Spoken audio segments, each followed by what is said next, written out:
오늘 저희가 함께 같이 나눌 말씀은 누가복음 17장 20절, 21절 말씀입니다. 두 절 말씀인데요. 우리 한 목소리로 같이 하나님 말씀 봉독했으면 좋겠습니다. 누가복음 17장 20절, 21절 말씀 같이 읽겠습니다. 바리새인들이 하나님의 나라가 어느 때에 임하나이까 묻거늘 예수께서 대답하여 이르시되 하나님의 나라는 볼 수 있게 임하는 것이 아니요 또 여기 있다 저기 있다고도 못하리니 하나님의 나라는 너희 안에 있느니라. 아멘.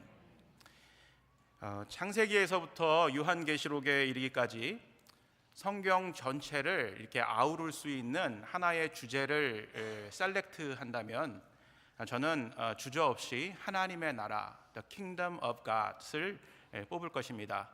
여러 가지 성경에 좋은 주제들이 많이 있죠. 사랑, 또 은혜, 구원, 영생, 천국, 이러한 주제들이 많이 있지만 그 주제들은 성경 전체를 다 하나로 아울러서 하나님께서 허락하신 그 말씀에 깊은 뜻을 다 담아내기는 좀 어려운 것 같습니다. 그렇지만 이 하나님의 나라는요, 성경에 흐르고 있는 창세기부터 요한계시록에 흐르고 있는 그 귀한 하나님의 우리를 향한 뜻을 충분히 담을 수 있는 큰 주제라는 생각이 듭니다. 그렇기 때문에 이 하나님의 나라를 이 짧은 시간에 모두 다 제가 설명하고 또 그것을 통해서 하나님의 말씀을 선포하기는 매우 부족합니다. 그렇지만 이 하나님 나라의 핵심적인 부분들만 오늘 성도님들과 함께 나누어 보도록 하겠습니다. 지난 주일 설교와 특별히 지금 제가 말씀드리고 있는 그 설교의 내용은 매우 연관성이 있는 설교입니다. 복음과 하나님의 나라. 저는 이 복음과 하나님의 나라가 이 성경에서 우리에게 주고자 하는 큰 그 두 가지의 기둥을, 그러니까 성경에서 우리에게 주고자 하는 그런 주제의 두 가지의 큰 기둥이라고 생각이 되어집니다. 결국은 제가 지난주에 말씀드렸던 이 복음이라는 것도 이 하나님의 나라에 대한 것입니다. 예수 그리스도가 복음의 주인공이신 예수 그리스도가 회복시키시고 완성시킬 하나님의 나라에 관한 것, 이것이 바로 복음이란 것이죠. 많은 성도님들께서 이미 알고 있듯이 하나님의 나라는 눈에 보이는 그 유형의 나라가 아닙니다. 이것은 예수 그리스도를 통한 하나님의 통치가 임하는 영역이다라는 사실을 우리 성도님들은 알고 계실 줄로 믿습니다. 하나님께서는 이 세상을 창조하셨죠. 그리고 그 창조하심과 동시에 하나님의 통치는 세상의 모든 영역에 미쳤습니다. 이 모든 영역이란 것은 인간의 삶뿐만이 아니라 하나님께서 창조하신 모든 피조물에 미치는 영역이라고 볼 수가 있겠죠.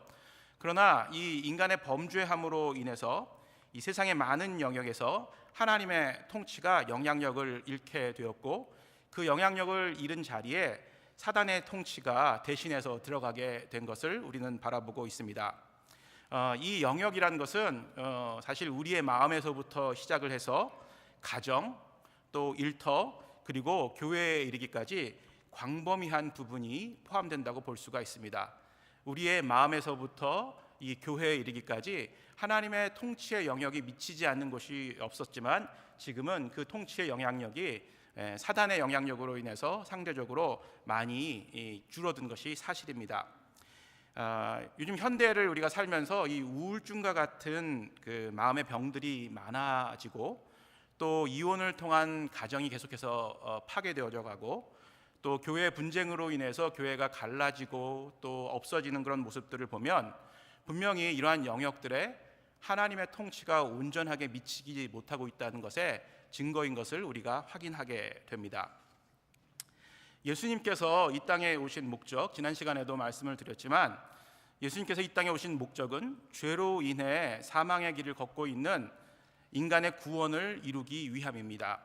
그렇지만 이것을 좀 더 확장해서 보게 되면 사단의 통치 아래에 있는 인간들에게 복음을 통해서 하나님의 백성으로 부르시고 또 예수 그리스도의 것으로 만드셔서 그들이 다시금 복음을 전하게 함으로, 하나님의 복된 소식을 다른 영역에 미치게 함으로 하나님의 나라가 이 땅에서 회복되고 또 확장되게 하는 것, 이것이 예수님께서 이 땅에 오신 목적이라고 생각합니다.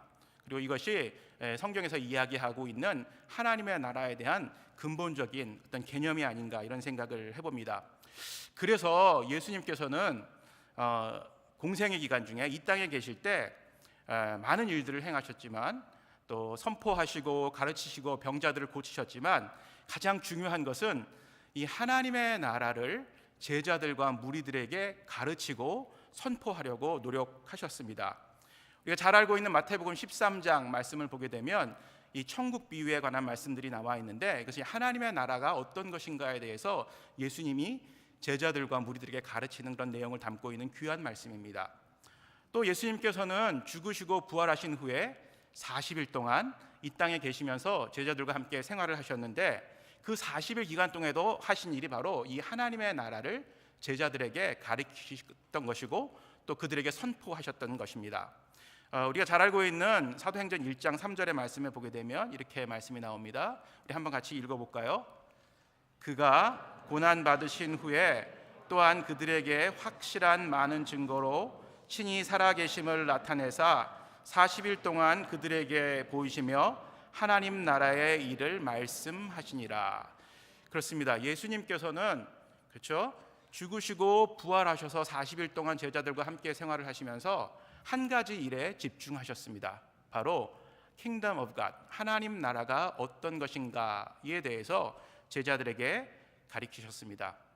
그러나 예수님께서 선포하신 이 하나님 나라에 대한 개념은 많은 사람들에게 좀 부담스러운 것이었습니다. 그리고 이것을 이해하기가 그다지 쉽지가 않았습니다. 오늘 본문에 등장하는 특별히 바리새인들에게는 더더욱이 더 그랬던 것 같습니다. 그리고 바리새인들뿐만이 아니라 제자들 역시도 이 하나님 나라에 대한 개념을 정확하게 이해하지 못하고 또 파악하지 못했던 것이 이 복음서의 여러 군데에 나타나는 것을 볼 수가 있습니다. 자, 본문으로 저희가 한번 다시금 돌아가서 이 바리새인들이 왜 하나님의 나라에 대한 개념을 제대로 이해하지 못하였는가에 대해서 먼저 살펴보도록 하겠습니다. 본문 20절 말씀을 다시 한번 저희가 살펴보았으면 좋겠는데요. 바리새인들이 하나님 나라가 어느 때에 임하나이까 묻거늘 예수께서 대답하여 이르시되 하나님의 나라는 볼 수 있게 임하는 것이 아니요 라고 대답하십니다. 바리새인들은 하나님의 나라가 언제 임합니까? 그때가 언제입니까? 라고 예수님께 질문을 했습니다. 그런데 예수님께서는 그 때에 대해서 이야기한 것이 아니라 엉뚱한 대답을 하십니다. 동문서답을 하고 계시죠. 하나님의 나라는 때가 중요한 것이 아니라 보이지 않는 것이다 라고 이렇게 대답을 하십니다. 이 말씀에 함축되어져 있는 뜻은 하나님의 나라는 눈에 보이지 않기 때문에 그 임하는 때를 정확하게 알 수 없다라는 의미를 담고 있는 것입니다. 그러나 이 바리새인들은 이 예수님의 이 말씀에 대한 뜻을 제대로 이해하지 못하였습니다. 그리고 예수님께서 이렇게 그 동문서답을 하신 이유는 바리새인들이 그 질문을 하고 있는 의도를 정확하게 꿰뚫어 알고 계셨기 때문입니다. 바리새인들이 예수님께 물어본 하나님 나라가 임하는 때라는 것은 예수님께서 생각하시고 있던 그 하나님의 나라와 다른 의미를 가지고 있었습니다. 그것은 주의 날에 관한 것이었습니다. 주의 날. 우리 이사야서 11장 10절 말씀을 한번 띄워주시면요, 이렇게 나와 있습니다. 그날에 이새의 뿌리에서 한 싹이 나서 만민의 기치로 설 것이요 열방이 그에게로 돌아오리니 그가 거한 것이 영화로우리라. 이렇게 이야기를 합니다. 그날에 이새의 뿌리에서 한 싹이 나서, 이 이새의 뿌리에서 한 싹이 난다는 것은 예수님을 의미하는 것이죠. 메시아를 의미하는 것입니다. 그리고 그날에 그 예수님께서, 메시아께서 이 땅에 오셔서 만민의 기치로 설 것이며 열방이 그에게로 돌아올 것이다 라고 이야기를 합니다. 이 바리새인들은 주의 날을 기다리고 있었습니다. 그들이 생각하고 있었던 이 주의 날은 예수님께서 말씀하신 하나님의 나라와는 다른 것이었었는데, 그들은 메시아가 이 땅에 오셔서 다윗과 같은 강대하고 위대한 나라를 세워서 당시 그들이 당하고 있는 로마의 억압으로부터 자유롭게 되는 정치적인 해방을 이루는 그 때를 의미하는 것이었습니다. 자기네들이 억압받고 있는 것으로부터 벗어나서 정치적인 해방을 누리는 그날, 그것을 그날 주의 때라고 생각을 했던 것입니다. 예수님께서 이야기하는 그 하나님의 나라와는 다른 의미를 가지고 있죠. 이 바리새인들뿐만이 아니라 사실은 제자들도 그 하나님의 나라에 대한 개념을 제대로 이해하지 못하고 있었다고 말씀을 드렸습니다. 이 제자들 역시도 그 하나님의 나라를 이렇게 생각을 했습니다. 예수님께서 정치적인 이스라엘의 왕이 되셔서 이스라엘을 회복하고 또 로마로부터의 독립을 이루는 그날, 이렇게 생각을 했습니다. 그리고 제자들은 거기서 하나 더 나아가서 그날이 오면 자기들이 정치적으로 중요한 포지션에 올라가서 권력을 잡고 그 권력을 통해서 그 나라를 다스리는 때가 곧 올 것이다 라는 소망을 가지고 있었습니다. 이 제자들에 대한 생각의 증거는 그 세베대의 아들이었던 야고보와 요한의 어머니, 그 야고보와 요한의 어머니가 예수님께 나와서 그 아들을 위한 청탁을 하는 것을 보면 바로 그 야고보와 요한, 특별히 제자들의 마음속에 있었던 그날 하나님의 나라에 대한 생각들이 어떤 것이었는가를 확연하게 발견을 할 수가 있습니다. 우리 마태복음 20장 20절, 21절 말씀인데요. 한번 같이 보겠습니다. 제가 읽겠습니다. 그때에 세베대의 아들의 어머니가 그 아들들을 데리고 예수께 와서 절하며 무엇을 구하니 예수께서 이르시되 무엇을 원하느냐 이르되 나의 이 두 아들을 주의 나라에 하나는 주의 우편에 하나는 주의 좌편에 앉게 명하소서, 이렇게 이야기를 합니다. 야고보와 요한의 어머니가 예수님께 나오셔서 우리 아들 좀 생각해 주십시오. 예수님께서 이 이스라엘의 왕이 되셔서 이 나라의 권력을 잡으셨을 때 우리 아들이 하나는 예수님 우편에 하나는 예수님 좌편에 앉게 하셔서 이 나라를 다스릴 수 있는 권력을 우리 아들에게 허락해 주십시오 라고 청탁하는 장면인 것을 볼 수가 있습니다. 그리고 아들을 두 명을 데리고 나왔다고 이야기를 하죠. 아무리 생각해봐도 저는 이 야고보와 요한이 어머니를 이렇게 꼬셨던 것 같습니다. 엄마 내가 이것이 필요한데 엄마가 좀 도와주셨으면 좋겠어요. 이렇게 이야기를 하자 그 엄마는 아들 편이잖아요, 그렇죠? 그래서 이 아들의 청탁을 받아서 엄마가 예수님께 나아갔던 것 같습니다. 이렇듯이 제자들의 마음은 딴 곳에 있었습니다. 역시 바리새인들과 같은 마음을 가지고 있었죠. 예수님께서 메시아가 되셔서 이 이스라엘을 정치적으로 회복하고 왕이 되셔서 로마로부터 자유함을 해방함을 얻도록 하는 그날, 이것이 바로 하나님의 나라가 임하는 때라고 그들은 생각하고 있었습니다. 그러나 성경을 읽어보면 예수님께서 선포하신 하나님의 나라는 그런 것이 아니었습니다. 이들이 소망하던 눈에 보이는 그런 강력하고 부유한 나라가 아니었습니다. 그리고 또한 예수님의 나라는 그들이 소망하는 것을 제공할 수 있는 그런 나라가 아니었습니다. 계속해서 예수님은 21절에서 하나님의 나라가 어떤 것인가에 대해서 설명을 해주십니다. 21절에서 예수님께서는 하나님의 나라는 여기 있다 저기 있다 할 수 있는 것이 아니라 너희 안에 있다라고 이야기를 합니다. 21절 말씀 한번 우리 같이 읽어봤으면 좋겠습니다. 또 여기 있다 저기 있다고도 못하리니 하나님의 나라는 너희 안에 있느니라. 그렇습니다. 하나님의 나라는 너희 안에 이미 이루어졌다라고 예수님께서는 이야기를 합니다. 이 말에 대해서 아마 바리새인들은 절대 이해하지 못했을 것입니다. 제자들 역시 이것을 이해하는데 한참의 시간이 걸렸을 것입니다. 자, 너희 안에 하나님의 나라가 있다. 이 표현에 대해서 오늘 좀 더 우리가 깊게 생각을 해보았으면 좋겠습니다. 너희 안에 있다라는 이 표현은 이 두 가지의 의미로 해석을 할 수가 있습니다. 첫 번째는요, 우리 개개인의 마음속에 있다라는 의미로 해석을 할 수가 있습니다.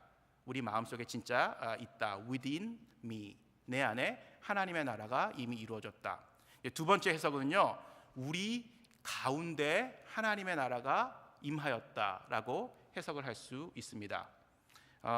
이 해석에 대해서는 이 표현 너희 안에 있다라는 해석에 대해서는 좀 이견이 있습니다. 학자들 가운데도 어떤 분들은 개개인의 마음을 의미하는 것이다. 또 어떤 분들은 우리의 공동체를 의미하는 것이다라고 생각을 하는데 각각의 주장을 펼치는데 우리가 읽고 있는 그 ESV 성경을 보면 이렇게 번역을 했습니다. In your midst 이렇게 이야기를 합니다.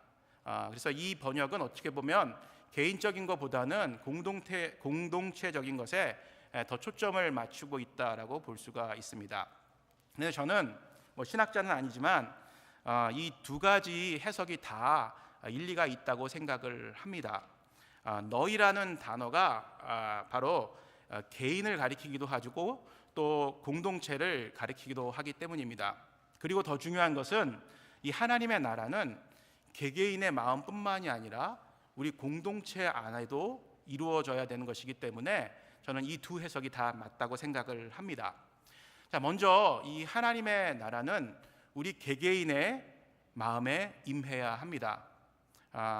확인은 한번 해봤으면 좋겠는데 우리 사랑하는 성도님들 이 자리에 앉아 계신데 하나님의 나라가 내 안에 내 마음에 임한 것을 확신하십니까? 아멘. 좋습니다. 아멘 하셨습니다. 이제 못 바꾸십니다. 아멘 하셨어요. 예. 자, 마음은 우리의 삶을 컨트롤하는 타워입니다. 그래서 마음이 건강하지 못하면 우리의 삶도 건강하지 못한 것은 당연한 것입니다. 또한 마음이 세속적인 것을 따르면 우리의 삶도 세속적인 것을 따라가게 되어져 있습니다. 세상에 속한 것으로 변하게 된다는 것이죠. 반대로 이 마음에 하나님 나라가 임하면 우리는 예수 그리스도의 것이 되고 또 주님을 따르는 삶을 살아가게 됩니다. 그런데 성도 여러분 어떠세요? 아까 우리 마음속에 하나님의 나라가 임했다라고 말씀을 하셨죠. 그런데 솔직하게 한번 내 자신을 돌아봅시다.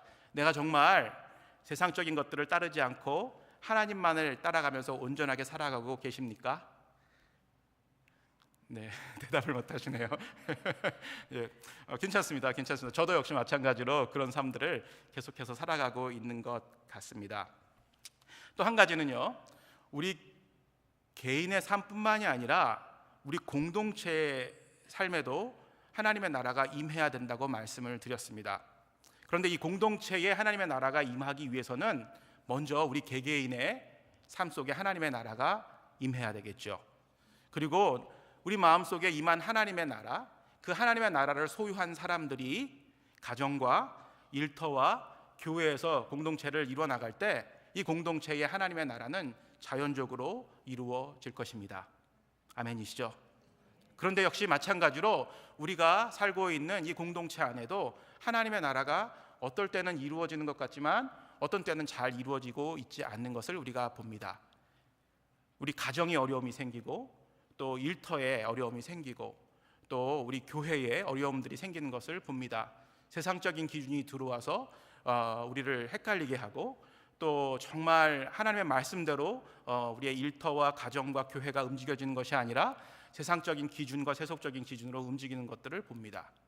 그 이유는 아마도 이 공동체를 이루고 있는 우리 개개인의 삶 가운데 온전하게 하나님의 나라가 임하고 있지 않기 때문에 그런 것이 아닌가, 이렇게 한번 생각해 볼 필요가 있는 것 같습니다. 우리 교회의 2017년 표어 잊어버리시지 않으셨죠? 벌써 6개월 정도가 지났는데 다시 한번 이 우리 교회 표어를 다시 한번 읽어보았으면 좋겠습니다. 이 뒤에 나와져 있죠. 함께 읽어볼까요?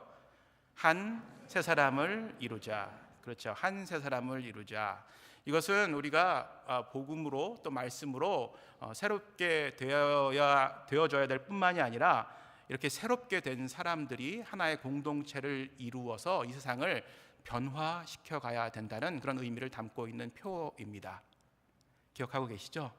예, 저는 이것이 바로 우리 개개인의 하나님의 나라가 임한 이 개인들이 함께 모여서 공동체를 이룰 때, 그렇죠?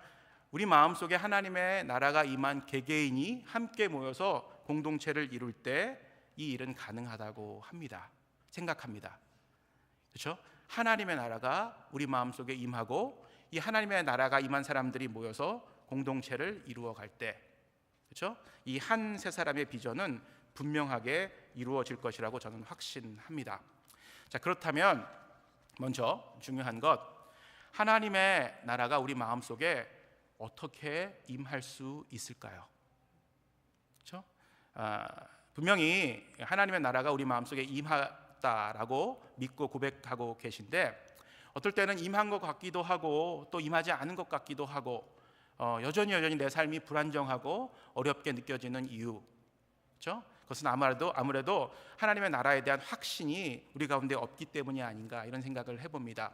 자, 그래서 이 시간에는 우리가 어떻게 하면 우리 마음속에, 우리의 삶 속에, 개개인의 삶 속에 이 하나님의 나라가 확실하게 임할 수 있을까, 그것에 대해서 좀 더 말씀을 드렸으면 좋겠습니다. 자, 첫 번째 중요한 것은 우리가 하나님께로 돌아가는 것이 필요합니다. 우리 마음속에 하나님의 나라가 확실하게 임하기 위해서는 하나님께 돌아가야 합니다. 이 하나님께 돌아가는 것을 회개라고 하지요. 회개, repent. 우리의 잘못을 인정하고 우리의 죄를 고백한 후에 행동을 바꾸는 것이 바로 회개입니다. 이 회개는 날마다의 우리의 삶 가운데서 일어나야 합니다. 아침마다 우리가 하나님 앞에 엎드릴 때 제일 먼저 해야 되는 기도가 바로 하나님께 돌아가는 기도라고 저는 생각을 합니다.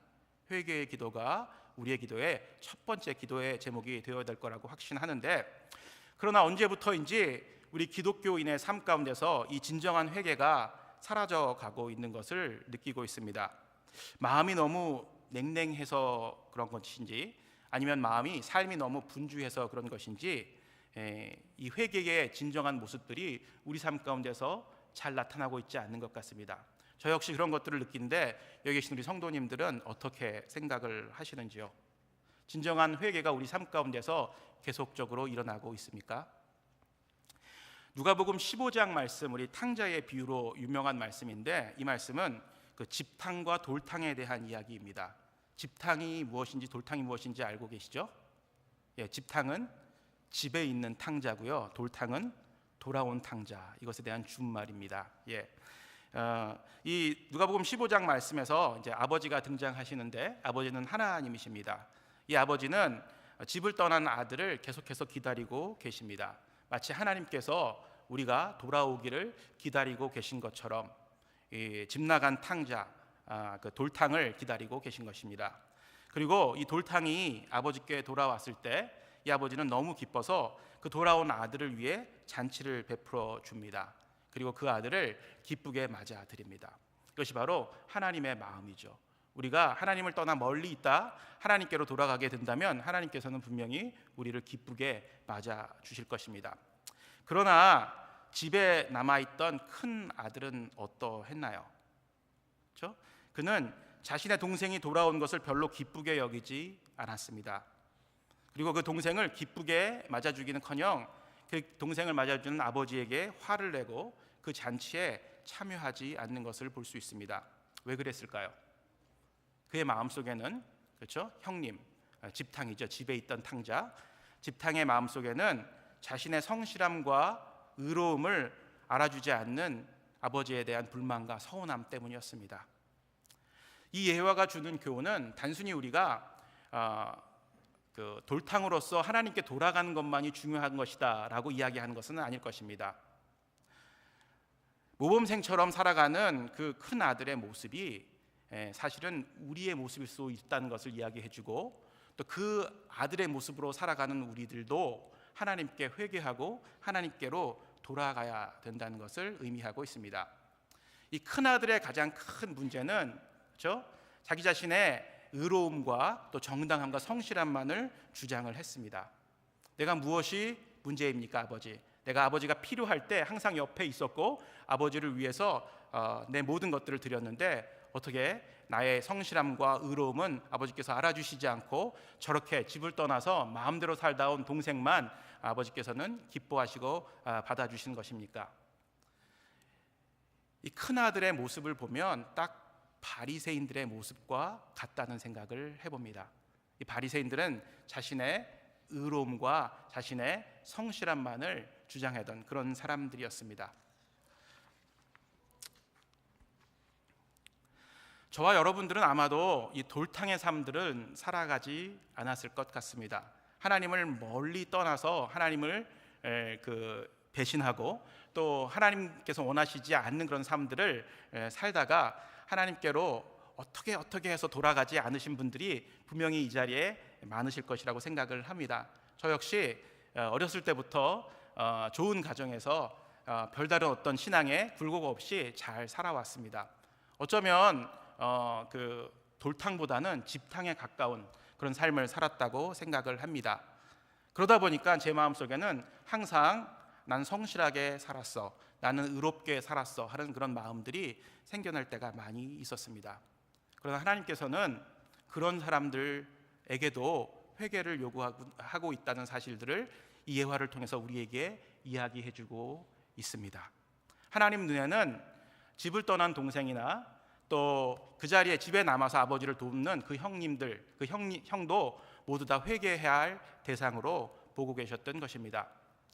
이러한 모습이 사실 우리에게 나타난 것이 사실입니다. 우리 주변에 있는 의롭지 못한 사람들을 바라보고 또 그렇게 하나님께 그런 삶을 온전하게 드리지 못하는 사람들을 손가락질하면서 그들을 바라보는 그런 곱지 못한 시선으로 바라보는 우리의 모습들이 바로 이 큰 형의 모습이라고 생각을 하고 그런 모습들이 우리 안에도 나타나는 것이 사실인 것 같습니다. 여러분들은 어떤 모습으로 살아가고 계십니까? 정말 집을 떠난 동생처럼, 그렇죠? 마음대로 이 세상을 살다가 예수님께로 돌아가기를 원하는 분들도 있겠지만 정말 모범생으로 또 정말 정직한 모습처럼 살아가는 그런 모습이지만 그 마음속에는 항상 아버지에 대한 서운함 또 아버지에 대한 불만들이 가득한 모습으로 살아가고 있을지도 모릅니다. 회개는 자신이 죄인이란 사실을 동의하고 고백하는 데서부터 시작을 합니다. 그런데 우리 가운데 이 진정한 회개가 일어나고 있지 않는 것은 나의 의로움 때문에, 나의 성실하다고 인정받는 것 때문에 그러지는 않나 한번 생각해 보았으면 좋겠습니다. 전도가 잘 되지 않는 이유가 바로 여기 있는 것 같습니다. 당신 죄인입니다, 회개하십시오 이렇게 이야기를 하면 내가 회개할 죄가 무엇이 있는가, 내가 하나님 앞에서 의롭고 정당하게 살았는데 열심히 교회 나가고 교회에서 원하는 것들에 순종하면서 그런 삶들을 살았는데 내가 왜 죄인인가 라고 그렇게 고백하는 사람들이 많이 있는 것들을 봅니다.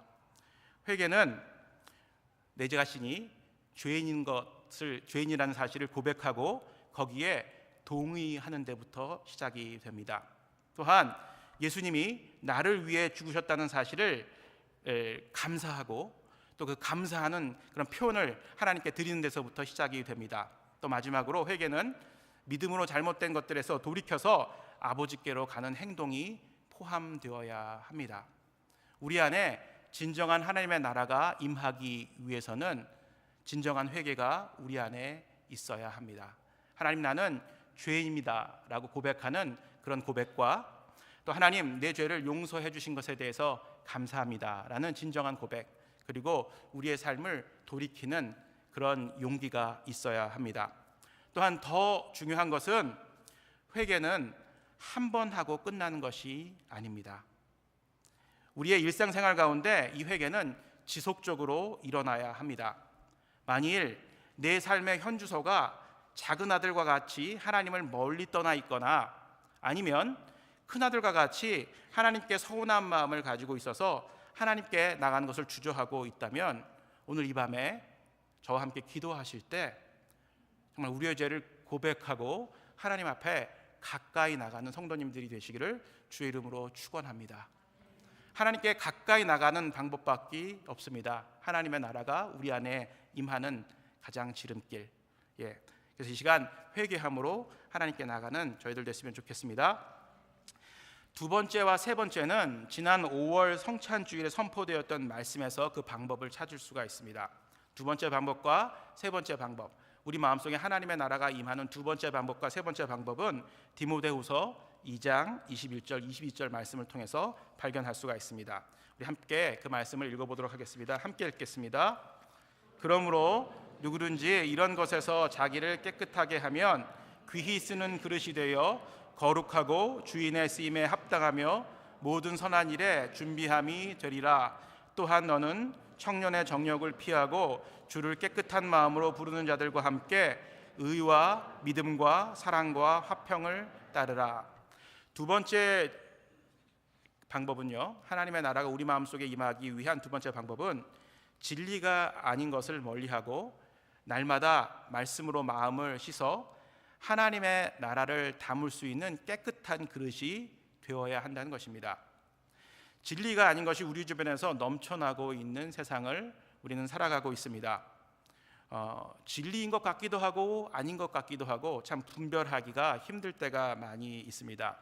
이렇게 분별하기 힘든 이유는 사단이 우리의 영의 눈을 미혹하게 하기 때문에 그 진리를 올바르게 분별할 수 없는 것 같습니다. 정말 깨어 있어야 하는데 계속적인 영적인 피로가 우리 안에 쌓여서 그 올바른 진리를 분별할 수 없는 것, 이것이 우리의 현실이 아닌가 이런 생각을 해봅니다. 깨어 있어야 되는데, 그렇죠? 하나님의 나라가 우리 마음속에 임하기 위해서는 우리가 깨어 있어야 합니다. 근데 깨어 있는 것이 쉽지가 않습니다.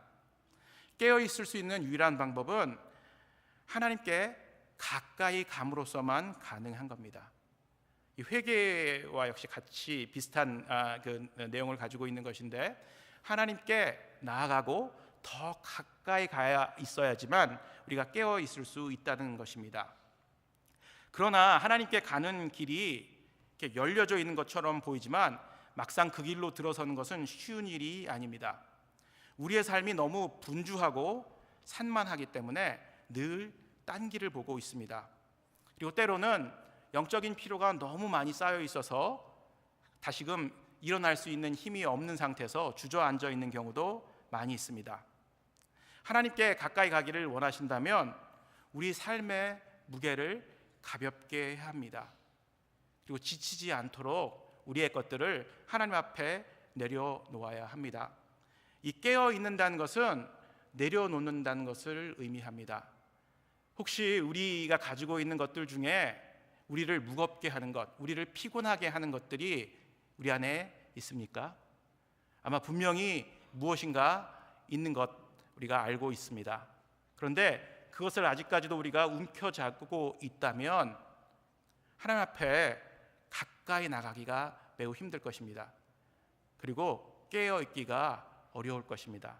영적인 피로는 점점점 더해질 것이고 또 우리의 영적인 눈은 점점 더 어두워 갈 것입니다. 오늘 함께 기도할 때 하나님 앞에 내려놔야 될 것이 무엇인지 한번 생각해 보았으면 좋겠습니다. 그리고 우리가 좀 가벼워져서 영적인 피로로부터 벗어나서 하나님께로 가까이 나가는 시간들이 되었으면 좋겠습니다. 자, 마지막으로 우리 마음속에 하나님의 나라가 임하게 하기 위해서는 우리 그 21절 디모데전서 22장 20절에 나와 있는 21절에 나와 있는 마지막 부분 말씀 다시 한번 좀 띄워 주시겠습니까? 자, 그러므로 누구든지 이런 것에서 자기를 깨끗하게 하면 귀히 쓰는 그릇이 되어 거룩하고 주인의 쓰임에 합당하며 모든 선한 일에 준비할 것이 되리라. 그 다음 절이요, 같이 읽겠습니다. 시작. 또한 너는 청년의 정욕을 피하고 주를 깨끗한 마음으로 부르는 자들과 함께 의와 믿음과 사랑과 화평을 따르라. 그렇죠? 주를 깨끗한 마음으로 부르는 자들과 함께라는 것입니다. Stay together. 그렇죠? 어떤 사람들과? 주를 깨끗한 마음으로 찾는 사람들과 함께 있어야 된다는 것입니다. 하나님의 통치가 우리 마음에 임했고 그 통치가 우리 안에서 시작이 되었는데 이 통치가 한 번 시작되었다고 해서 그것이 끝까지 가는 것은 결코 아닙니다. 왜냐하면 사단은 계속해서 우리 안에 이루어진 하나님의 나라의 통치를 계속 가로막으려고 합니다. 그리고 우리의 마음을 빼앗아서 자신의 통치가 우리 마음속에 임하게 하기를 계속해서 노력하고 있습니다. 이것이 영적인 전투입니다. 이 하나님의 나라가 계속해서 우리의 마음을 통치하는 것을 이루어가기 위해서는 깨끗한 마음을 가진 자들과 함께 있는 것이 필요합니다.